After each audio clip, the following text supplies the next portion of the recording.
মানুষ জীবনে তিনটে কাজ অবশ্যই করে থাকে। কিছু দান করে, কিছু গ্রহণ করে, আর কিছু ত্যাগ করে দেয়। এটাও ভাবতে থাকে যে এটা করলে কিভাবে করবে। দেবার জন্য পর্যাপ্ত ধন নেই, নেবার জন্য সংসারে অত স্নেহ নেই, আর ত্যাগ করার জন্য জীবনে এত সুখই নেই, তাহলে কিভাবে করবে? আসলে আমরা বস্তুগত চাহিদা অর্জনে এত ব্যস্ত হয়ে পড়ি যে আমরা বুঝতেই পারি না যে কি নেবার আছে, কি দেবার আছে, আর কি ত্যাগ করার আছে। তাহলে আজ আমি আপনাকে বলেই দিই, মনে রাখবেন এই তিনটে গুরুত্বপূর্ণ গুণ, তিনটে গুরুত্বপূর্ণ কথা। দেবার জন্য আছে দান, নেবার মতো আছে জ্ঞান, আর ত্যাগ করার মতো আছে অহংকার। যখন আপনি দান করতে শিখে যাবেন, জ্ঞান অর্জন করার শক্তি আপনা থেকেই আপনার মধ্যে চলে আসবে। আর যখন এই জ্ঞান আপনার মধ্যে প্রবেশ করবে, অহংকার আপনা থেকেই আপনার থেকে দূরে চলে যাবে। যে ব্যক্তি এই তিনের মধ্যে ভারসাম্য বজায় রাখতে পারে, তার বর্তমান, ভূত, ভবিষ্যৎ, লোক, পরলোক সবকিছু শুধরে যায়। যেই দিন আপনি দান করতে শিখে যাবেন, জ্ঞান আহরণ করতে শিখে যাবেন, অভিমান ত্যাগ করতে শিখে যাবেন, আপনার সর্বশক্তিশালী, সর্বশক্তিমান পরমেশ্বরেরও প্রয়োজন পড়বে না। কারণ তখন ঈশ্বর আপনার মধ্যেই বাস করবেন। তাহলে আসুন আর আমার সাথে ভালোবেসে বলুন, রাধা রাধা। মানুষ নিজের জীবনে ঈশ্বরকে খুব মান্য করে, ওনার জন্য কি না করে। ভিন্ন ভিন্ন নামে তাকে স্মরণ করে, তাকে পুজো করে, তার আরাধনা করে। সে জানে যে ঈশ্বর তাকে শক্তি অবশ্যই দেবেন, তাকে সাহায্য অবশ্যই করবেন। কিন্তু যখন প্রশ্ন আসে গুরু এবং ঈশ্বরের, তখন গুরুর মান কখনো কম হওয়া উচিত নয়। কারণ সত্যি বলতে কি, গুরুই হলেন সেই সিঁড়ি যা বেয়ে আপনি ঈশ্বরের কাছে পৌঁছানোর পথ খুঁজে পাবেন। সেই পথ আপনি গুরুর থেকেই পাবেন। গুরু না থাকলে আপনি কখনো ঈশ্বর লাভ করতেই পারবেন না। আর জীবনে অনেক সময় লক্ষ্যের থেকেও অনেক বেশি গুরুত্বপূর্ণ হলো পথ। তাই এই পথের সম্মান করতে শিখুন, অর্থাৎ গুরুকে সম্মান করতে শিখুন। কারণ গুরুই হলেন পরমেশ্বর। তাহলে আসুন আর আমার সাথে ভালোবেসে বলুন, রাধা রাধা। জীবনে অনেক সময় সমস্যা আমাদের চারদিক থেকে ঘিরে ফেলে। এই সমস্যা নানান ধরনের হতে পারে। আর্থিক সমস্যা হতে পারে, পারিবারিক সমস্যা হতে পারে, কোনো সম্পর্ক নিয়ে সমস্যা হতে পারে, কখনো কোনো দৈনিক সমস্যা হতে পারে, কখনো কোনো দ্বন্দ্ব হতে পারে, অনেক সমস্যা হতে পারে। কিন্তু যখনই কোনো সমস্যা আসে, আমাদের মনে তার জন্য একটা উত্তর অবশ্যই থেকে থাকে, যা আমাদের অন্তরে রয়েছে। একে আমরা বলি আত্মা। আত্মা হলো পরমাত্মারই রূপ, আর পরমাত্মা তা কখনোই কিছু অনুচিত চাইবে না, তাই তো? এই আত্মা খুব ভালো করে জানে যে কোনটা উচিত আর কোনটা অনুচিত। যদি আসল বিষয়ের কথা বলি, তাহলে আপনাকে নিজের মনকে বুঝতে হবে। কারণ আত্মা তো পরমাত্মা থেকেই আসে। কিন্তু এই মন মানুষ জন্ম থেকেই প্রাপ্ত করে, যার বিকাশ হয় এই সংসারকে দেখে। যেদিন আপনার এই মন আর আপনার এই আত্মা, এই দুই এক হয়ে যাবে, আত্মসাৎ হয়ে যাবে, সেদিন আপনার জীবনে না কোনো সমস্যা থাকবে, না কোনো ঝঞ্ঝাট থাকবে, না কোনো সংকট থাকবে।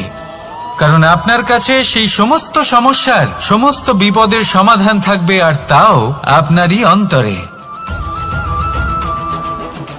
তাহলে আসুন আর আমার সাথে ভালোবেসে বলুন, রাধা রাধা। আপনার জীবনে আপনার প্রকৃত বন্ধু আসলে কে? আপনার সব থেকে শ্রেষ্ঠ মিত্র আসলে কে?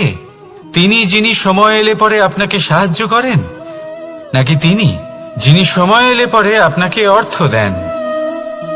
দেখুন, আমরা হলাম মানুষ, আমাদের জীবনে লেনদেন চলতেই থাকে। এটা আমাদের জীবনের অভিন্ন অংশ। কিন্তু অনেক সময় এমন হয় যে আমরা তাকেই নিজের প্রকৃত বন্ধু বলে মনে করি, যিনি আমাদের একটা বহুমূল্য উপহার দেন, ঠিক কিনা? এবার আপনার জীবনে সেই বহুমূল্য উপহার কোনটা, ওই অমূল্য মিত্র আসলে কে, সেই সিদ্ধান্ত হলো আপনার।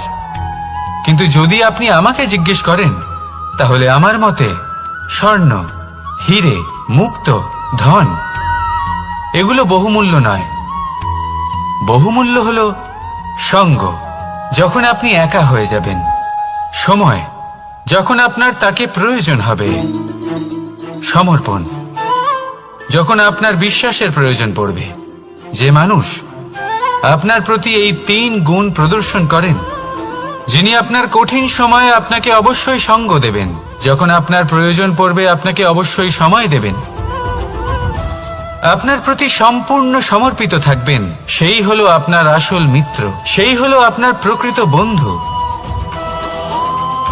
কারণ সত্যি বললে, বন্ধুত্বের অর্থই হলো নিজেকে সম্পূর্ণরূপে কারোর কাছে সমর্পণ করে দেওয়া।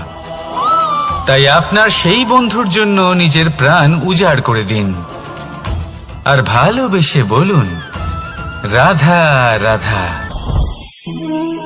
বরদান অত্যন্ত বিচিত্র এক বিষয়, কিন্তু দেখতে গেলে এই বরদান কি না করতে পারে। এক দরিদ্রকে রাজা বানিয়ে দিতে পারে, একজন দুর্বলকে এই সংসারের সবথেকে শক্তিশালী ব্যক্তি বানিয়ে দিতে পারে। কিন্তু আমরা ভুলে যাই এক অত্যন্ত গুরুত্বপূর্ণ কথা, বরদান এই শব্দের শেষে দান লুকিয়ে রয়েছে। এই দান কথাটা অত্যন্ত গুরুত্বপূর্ণ। আমাদের মনে রাখা উচিত এই বরদান আমরা দানে পেয়েছি, আর তাই তার সম্মান করা উচিত, কখনোই অহংকার করা নয়। আর যে ব্যক্তি বরদান পেয়ে অহংকার করেন, তার যা ক্ষতি হয় তা হলো এই বরদান তার থেকে কেড়ে নেওয়া হয়। বর অর্থাৎ শ্রেষ্ঠ, অর্থাৎ বরদানের অর্থ হলো একটা শ্রেষ্ঠ দান, এবং তার ব্যবহার যদি আপনি কারোর ক্ষতি করার জন্য করেন, তাহলে ক্ষতি শুধুই আপনার হবে। তাহলে এই বরদানের সম্মান করুন, উচিত পথে চলুন, আর উচিত উদ্দেশ্য নিয়ে এর ব্যবহার করুন, সবকিছু ভালোই হবে। তাহলে আসুন আর আমার সাথে ভালোবেসে বলুন, রাধা রাধা। ভক্তি আর শক্তি, এই দুইয়ের মধ্যে সম্পর্ক অত্যন্ত সরল। মানুষ ভক্তি করেন যাতে তিনি শক্তি লাভ করতে পারেন, আর শক্তি লাভ করার পরে ভক্তি ভাব ভুলে যান, আর শক্তির প্রতি আসক্তিতে মত্ত হয়ে যান, আর সেখান থেকেই তার বিনাশ শুরু হয়। কেন?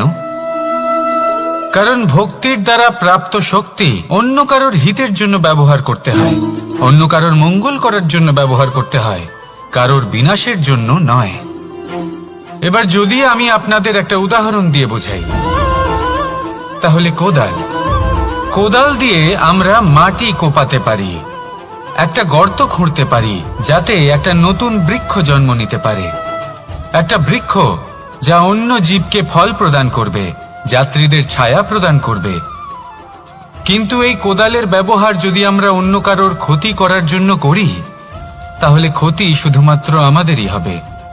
তাই জীবনে যদি আপনি কোনো শক্তি লাভ করেন, হয়তো ভক্তির দ্বারা বা অন্য যেখান থেকেই হোক, তার সদ্ব্যবহার করতে শিখুন, নয়তো এই প্রাপ্ত শক্তি আপনার পতনের কারণ হয়ে দাঁড়াবে। তাহলে আসুন আমার সাথে ভালোবেসে বলুন, রাধা রাধা। পিতা আর পুত্রের সম্পর্ক অত্যন্ত মধুর হয়ে থাকে।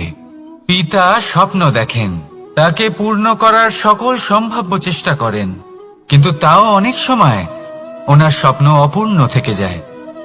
তখন পিতা ভাবেন যে স্বপ্ন উনি পূর্ণ করতে পারেননি, ওনার সন্তান তা অবশ্যই পূরণ করবে। যে স্থানে উনি কখনো পৌঁছতে পারেননি, সেই স্থানে ওনার পুত্র অবশ্যই পৌঁছবে। পিতা নিজের সন্তানের ভবিষ্যৎ নিয়ে সেই স্বপ্ন দেখেন, আর যখন সেই সন্তান সামনে এগোতে থাকে, তখন তার দুঃখ হয় না, বরং গর্ব হয়। ওনার ভালো লাগে এটা দেখে যে ওনার সন্তান অনেক উন্নতি করছে। কিন্তু যখন সন্তান নিজের অভিভাবকের শক্তি দেখে, তার যশ দেখে হিংসা করতে থাকে, সমস্যা সেইখানেই শুরু হয়। সেই জন্য সকল সন্তানকে এটা মনে রাখতে হবে। দেখুন, পুত্র হবার সুবাদে, এক সন্তান হবার সুবাদে এটা হলো আপনার অধিকার যে আপনি আপনার পিতার থেকে বেশি উন্নতি করবেন।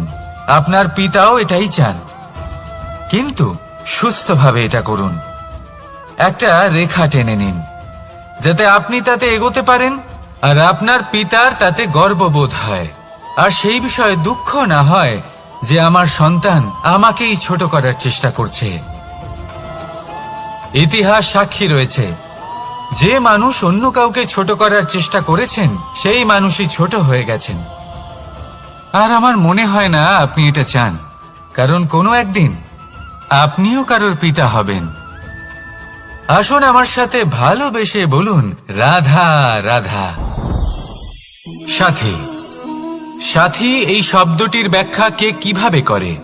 মিত্র, সখা, বন্ধু, কিন্তু অর্থ একটাই। তিনি যিনি আপনার সঙ্গী হন আর তিনি যার সাথী আপনি হন। এবার সব থেকে বড় প্রশ্ন হলো এটাই যে তিনি কে হতে পারেন যাকে আপনি আপনার সাথী বলে মেনে নিতে পারেন, নিজের সখা, নিজের মিত্র, নিজের বন্ধু মেনে নিতে পারেন।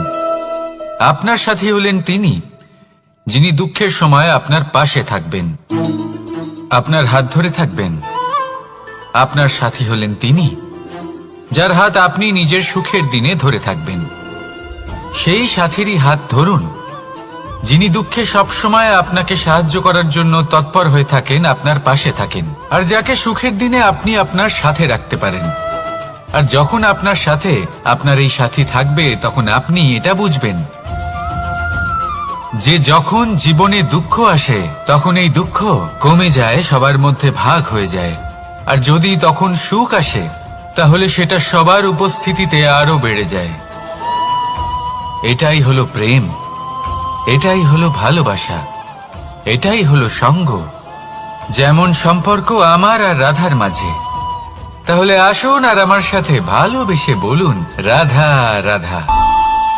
আমাদের মনে যখন কোনো প্রশ্ন ওঠে, কোনো দ্বন্দ্ব জাগে, তখন আমরা যাই আমাদের গুরুর কাছে, আমাদের আরাধ্যের কাছে গিয়ে জিজ্ঞেস করি।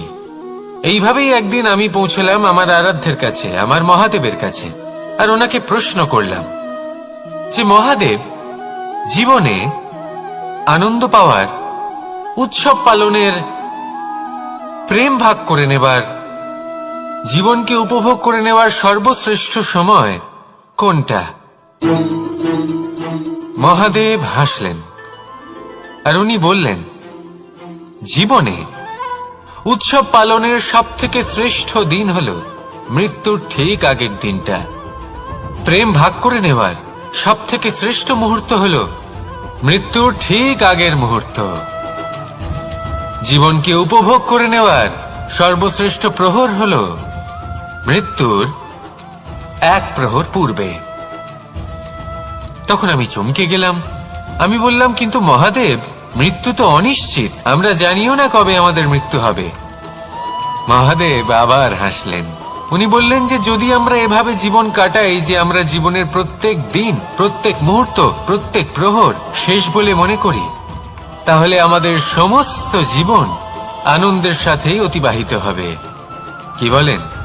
তাহলে আপনিও এই কথা মনে রাখুন আর আমার সাথে ভালোবেসে বলুন, রাধা রাধা। জীবনে অগ্রসর হওয়ার জন্য আমাদের কাকে প্রয়োজন হয়?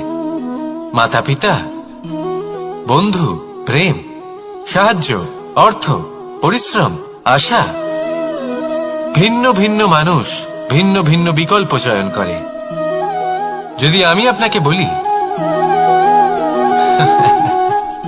তাহলে জয় আর পরাজয়ের মন্ত্র দুটো শব্দের উপর নির্ভর করে, মেনে নেওয়া আর দৃঢ় হওয়া। যদি মেনে নেন তাহলে হেরে যাবেন, যদি দৃঢ় হন তাহলে নিশ্চিত রূপে জয়ী হবেন।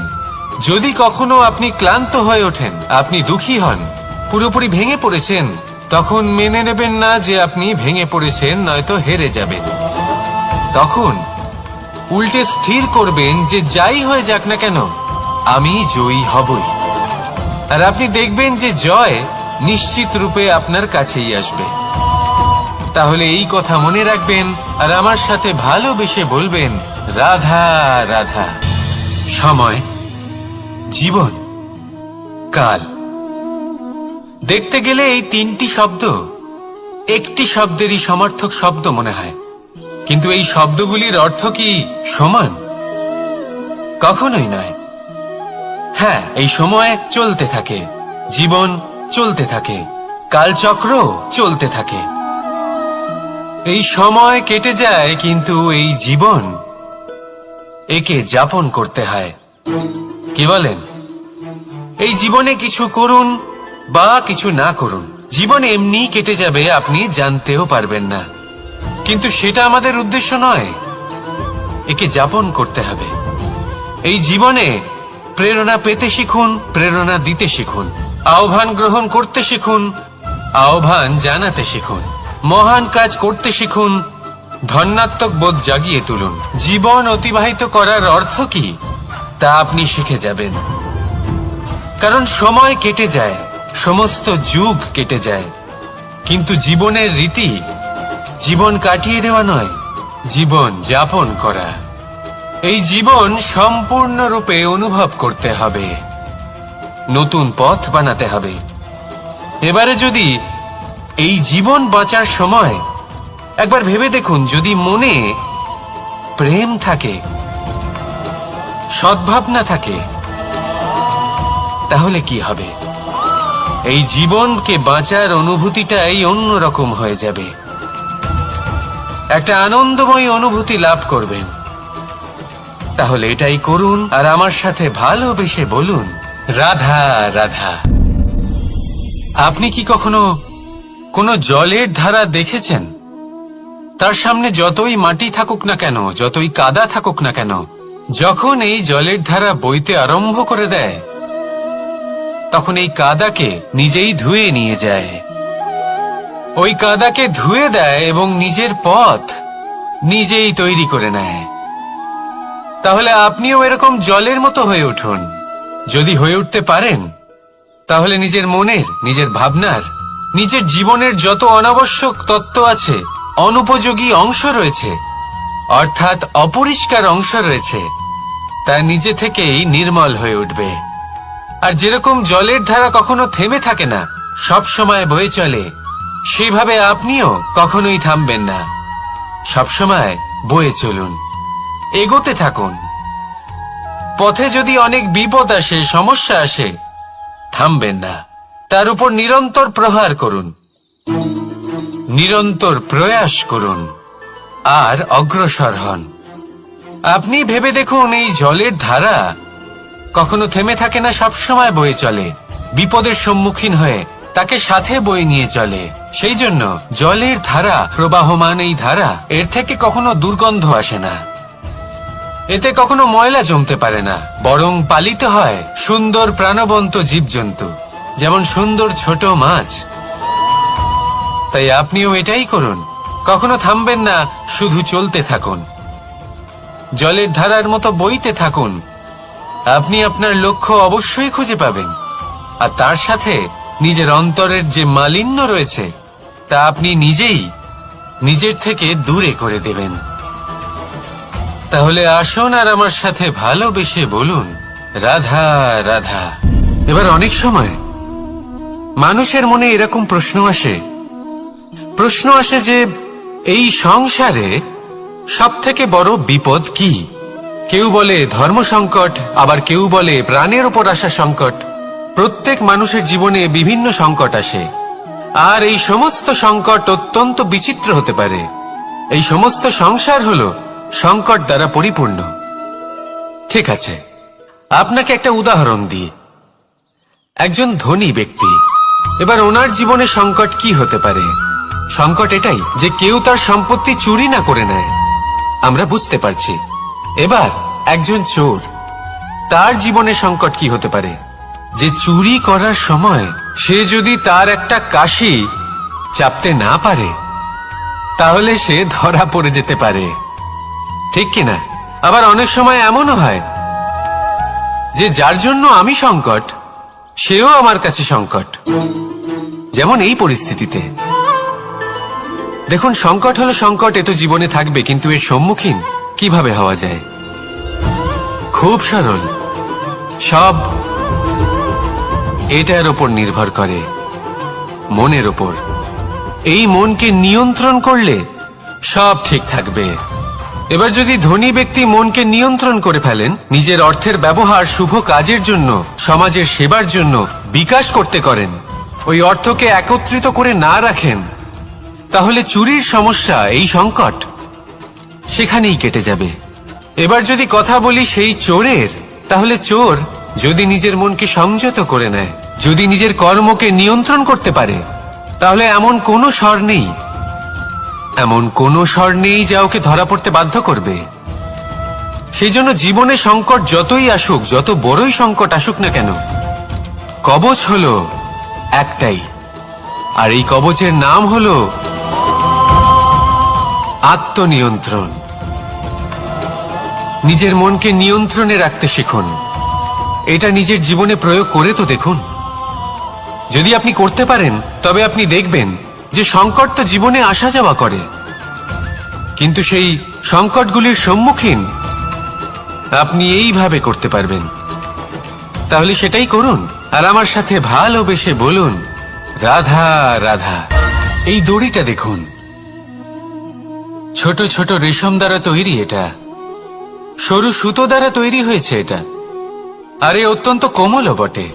আর আপনি চাইলে এটা সোজাও করে দিতে পারেন, আর চাইলে এটা বেঁকিয়েও দিতে পারেন, আর যদি চান তাহলে এটা গোল গোল করে বেঁধে কোথাও রেখেও দিতে পারেন। এবার এই কোমল দড়ি যদি কোনো নিষ্ঠুর কঠিন পাথরে বারংবার জড়িয়ে দেওয়া হয়, তাহলেও তাকেও কাটতে পারে, নিজের ছাপ ছেড়ে যেতে পারে, সেটার আকারও বদলে ফেলতে পারে। এবার এর কারণ কি? এর কারণ হলো অভ্যাস আর নিরন্তর প্রচেষ্টা। যদি আপনিও চেষ্টা করেন আর নিরন্তর কর্ম করে যান, তাহলে আপনার প্রারব্ধ পাথরের মতো কঠিনই হোক না কেন, তাতে ভাঙন ধরিয়েও আপনি নিজের লক্ষ্যে অবশ্যই পৌঁছতে পারবেন। একটা গুরুত্বপূর্ণ কথা মনে রাখবেন,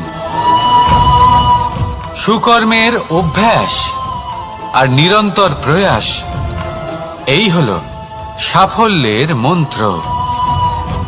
তাহলে জীবনে এই মন্ত্র আনুন, আর আমার সাথে ভালোবেসে বলুন, রাধা রাধা। বসন্ত ঋতু, এই সময় মন আনন্দে ভরে থাকে। এমন মনে হয় যেন আমরা আকাশে বিচরণ করতে চলে যাই, কিন্তু সেটা তো সম্ভব নয়।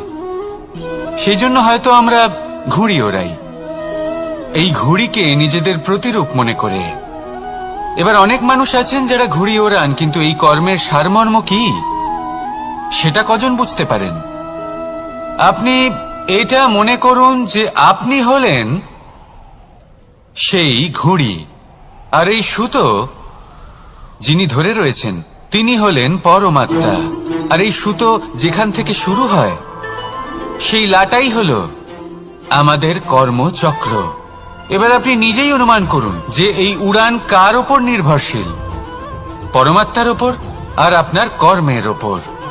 যদি পরমাত্মা আপনার হাত ধরে থাকেন, আপনার সাথে থাকেন, যদি আপনি শুভ কর্ম করতে থাকেন, আপনি এই আকাশে উড়তে থাকবেন। কিন্তু কোথাও কোথাও যদি পরমাত্মার সাথে এই বন্ধন ছিন্ন হয়, আপনার কর্মচক্র খারাপ হয়ে যায় বা থেমে যায়, তাহলে আপনার এই ঘুড়ি কেটে যাবে আর দূরে কোনো গাছের ডালে গিয়ে আটকে যাবে।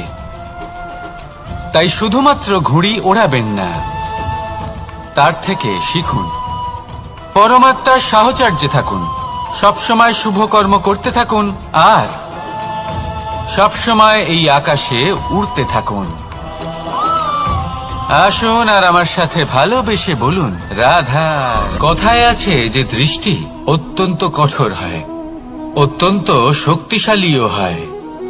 কথায় আছে যে কারোর উপর যদি কুদৃষ্টি পড়ে, তাহলে তার বিনাশ কেউ আটকাতে পারে না। এই যে কুদৃষ্টি, এর উপাচারও আমাদের কাছে রয়েছে। যখন আমরা বাড়ি নির্মাণ করি, তখন একটা কালো মুখোশ লাগাই, যাকে রক্ষা কবচ মনে করা হয়, কুদৃষ্টি থেকে বাঁচার জন্য।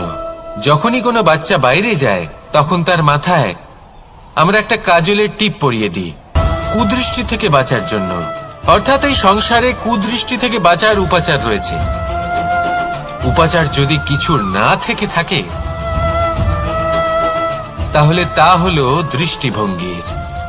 যদি আপনার দৃষ্টিভঙ্গি অনুচিত হয় তাহলে আপনার পতন কেউ আটকাতে পারবে না। না পারবে কালো মুখোশ, না কালো টিপ, না স্বয়ং ঈশ্বর।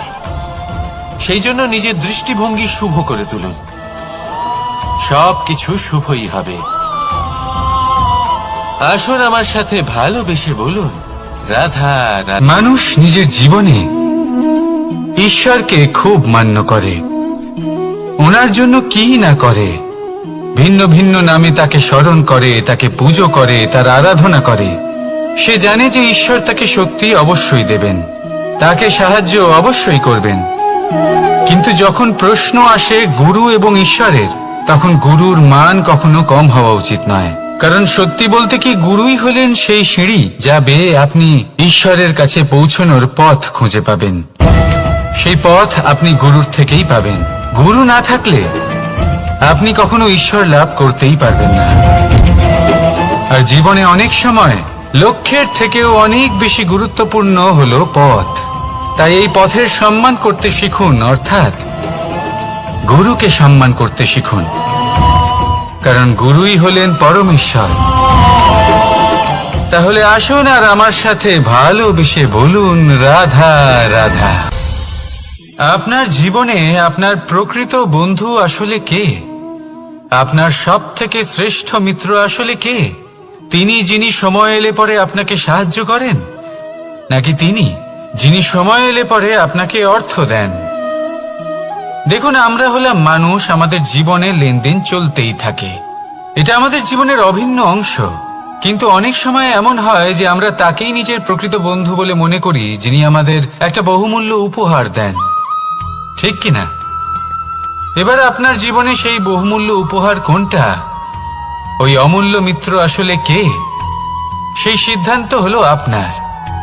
কিন্তু যদি আপনি আমাকে জিজ্ঞেস করেন, তাহলে আমার মতে স্বর্ণ, হিরে, মুক্ত, ধন এগুলো বহুমূল্য নয়। বহুমূল্য হলো সঙ্গ, যখন আপনি একা হয়ে যাবেন।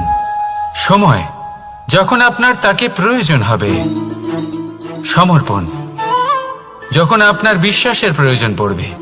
যে মানুষ আপনার প্রতি এই 3 গুণ প্রদর্শন করেন, যিনি আপনার কঠিন সময়ে আপনাকে অবশ্যই সঙ্গ দেবেন, যখন আপনার প্রয়োজন পড়বে আপনাকে অবশ্যই সময় দেবেন, আপনার প্রতি সম্পূর্ণ সমর্পিত থাকবেন, সেই হলো আপনার আসল মিত্র, সেই হলো আপনার প্রকৃত বন্ধু।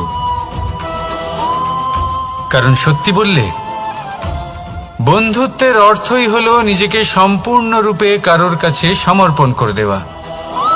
তাই আপনার সেই বন্ধুর জন্য নিজের প্রাণ উজাড় করে দিন, আর ভালোবেসে বলুন, রাধা রাধা।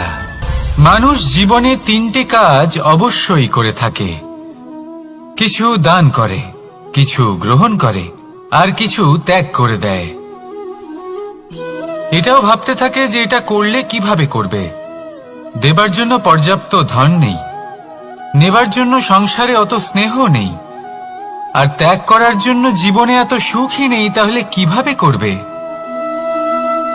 আসলে আমরা বস্তুগত চাহিদা অর্জনে এত ব্যস্ত হয়ে পড়ি যে আমরা বুঝতেই পারি না যে কি নেবার আছে, কি দেবার আছে, আর কি ত্যাগ করার আছে। তাহলে আজ আমি আপনাকে বলেই দিই, মনে রাখবেন এই 3টে গুরুত্বপূর্ণ গুণ, 3টে গুরুত্বপূর্ণ কথা। দেবার জন্য আছে দান, নেবার মতো আছে জ্ঞান, আর ত্যাগ করার মতো আছে অহংকার। যখন আপনি দান করতে শিখে যাবেন, জ্ঞান অর্জন করার শক্তি আপনা থেকেই আপনার মধ্যে চলে আসবে। আর যখন এই জ্ঞান আপনার মধ্যে প্রবেশ করবে, অহংকার আপনা থেকেই আপনার থেকে দূরে চলে যাবে।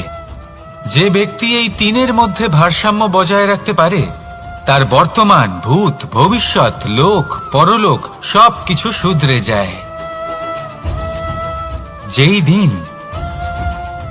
আপনি দান করতে শিখে যাবেন, জ্ঞান আহরণ করতে শিখে যাবেন, অভিমান ত্যাগ করতে শিখে যাবেন, আপনার সর্বশক্তিশালী, সর্বশক্তিমান পরমেশ্বরেরও প্রয়োজন পড়বে না।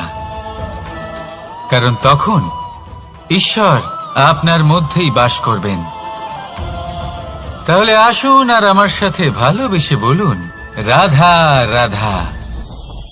জীবনে অনেক সময় সমস্যা আমাদের চারদিক থেকে ঘিরে ফেলে। এই সমস্যা নানান ধরনের হতে পারে। আর্থিক সমস্যা হতে পারে, পারিবারিক সমস্যা হতে পারে, কোনো সম্পর্ক নিয়ে সমস্যা হতে পারে, কখনো কোনো দৈনিক সমস্যা হতে পারে, কখনো কোনো দ্বন্দ্ব হতে পারে, অনেক সমস্যা হতে পারে। কিন্তু যখনই কোনো সমস্যা আসে, আমাদের মনে তার জন্য একটা উত্তর অবশ্যই থেকে থাকে, যা আমাদের অন্তরে রয়েছে। একে আমরা বলি আত্মা। আত্মা হলো পরমাত্মারই রূপ, আর পরমাত্মা তা কখনোই কিছু অনুচিত চাইবে না, তাই তো? এই আত্মা খুব ভালো করে জানে যে কোনটা উচিত আর কোনটা অনুচিত। যদি আসল বিষয়ের কথা বলি, তাহলে আপনাকে নিজের মনকে বুঝতে হবে, কারণ আত্মা তো পরমাত্মা থেকেই আসে। কিন্তু এই মন মানুষ জন্ম থেকেই প্রাপ্ত করে, যার বিকাশ হয় এই সংসারকে দেখে। যেদিন আপনার এই মন আর আপনার এই আত্মা এই দুই এক হয়ে যাবে, আত্মসাৎ হয়ে যাবে, সেদিন আপনার জীবনে না কোনো সমস্যা থাকবে, না কোনো ঝঞ্ঝাট থাকবে, না কোনো সংকট থাকবে। কারণ আপনার কাছে সেই সমস্ত সমস্যার, সমস্ত বিপদের সমাধান থাকবে, আর তাও আপনারই অন্তরে।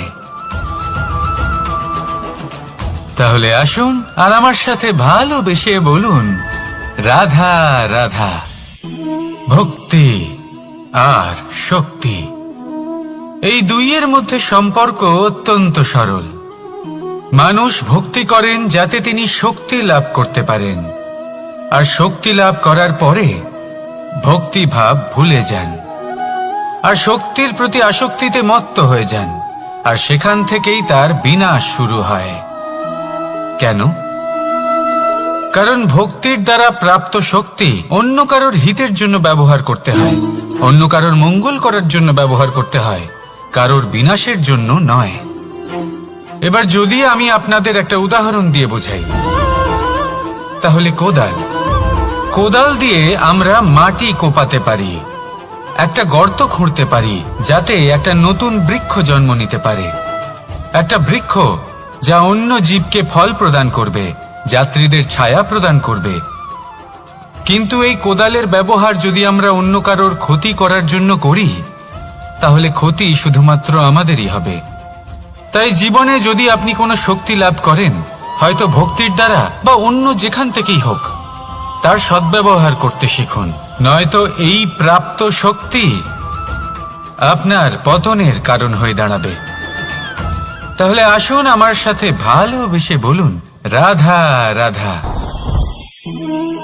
বরদান অত্যন্ত বিচিত্র এক বিষয়, কিন্তু দেখতে গেলে এই বরদান কি না করতে পারে। এক দরিদ্রকে রাজা বানিয়ে দিতে পারে, একজন দুর্বলকে এই সংসারের সব থেকে শক্তিশালী ব্যক্তি বানিয়ে দিতে পারে। কিন্তু আমরা ভুলে যাই এক অত্যন্ত গুরুত্বপূর্ণ কথা। বরদান এই শব্দের শেষে দান লুকিয়ে রয়েছে। এই দান কথাটা অত্যন্ত গুরুত্বপূর্ণ। আমাদের মনে রাখা উচিত এই বরদান আমরা দানে পেয়েছি, আর তাই তার সম্মান করা উচিত, কখনোই অহংকার করা নয়।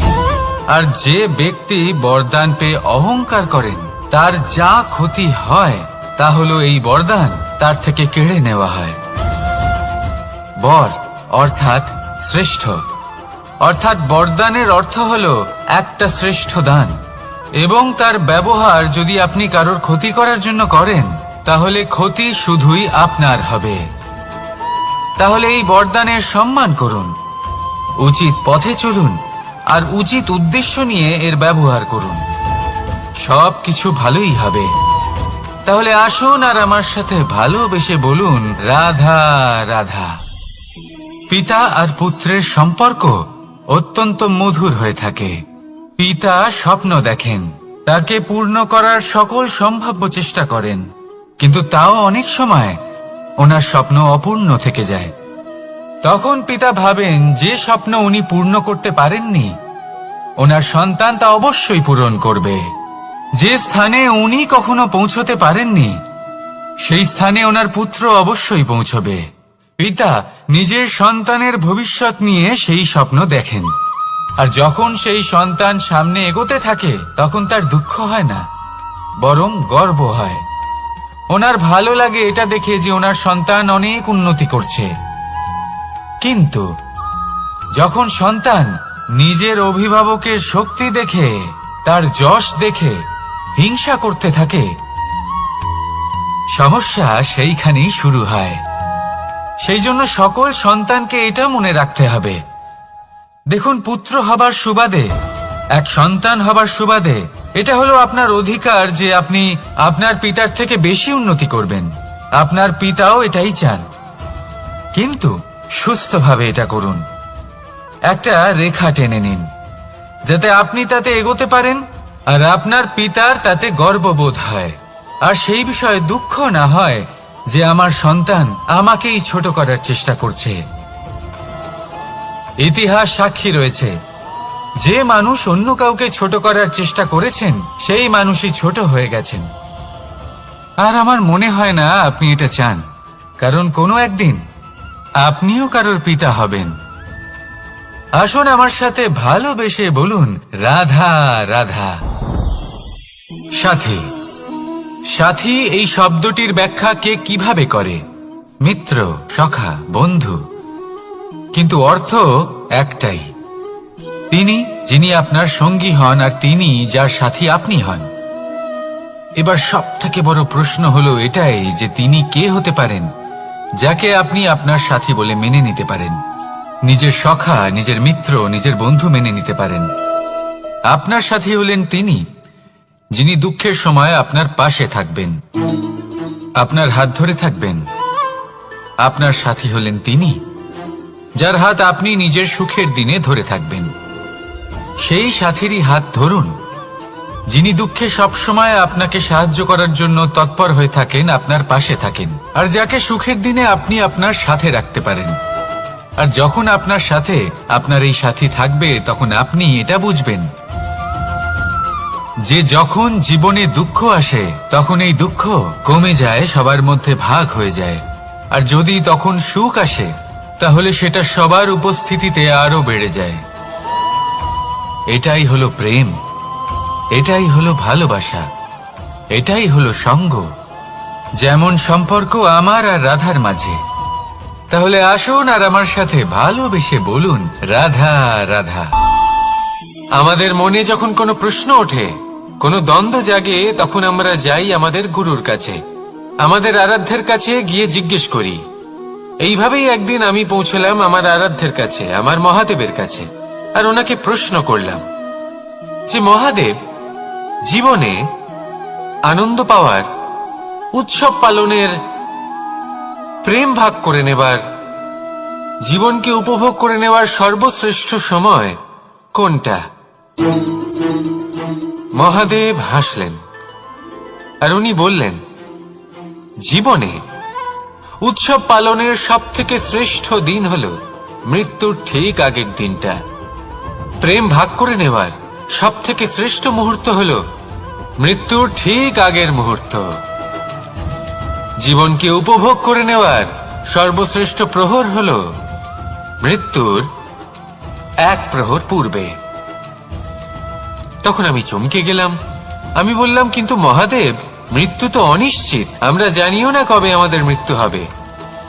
মহাদেব আবার হাসলেন। উনি বললেন যে যদি আমরা এভাবে জীবন কাটাই যে আমরা জীবনের প্রত্যেক দিন, প্রত্যেক মুহূর্ত, প্রত্যেক প্রহর শেষ বলে মনে করি, তাহলে আমাদের সমস্ত জীবন আনন্দের সাথেই অতিবাহিত হবে। কি বলেন? তাহলে আপনিও এই কথা মনে রাখুন আর আমার সাথে ভালোবেসে বলুন, রাধা রাধা।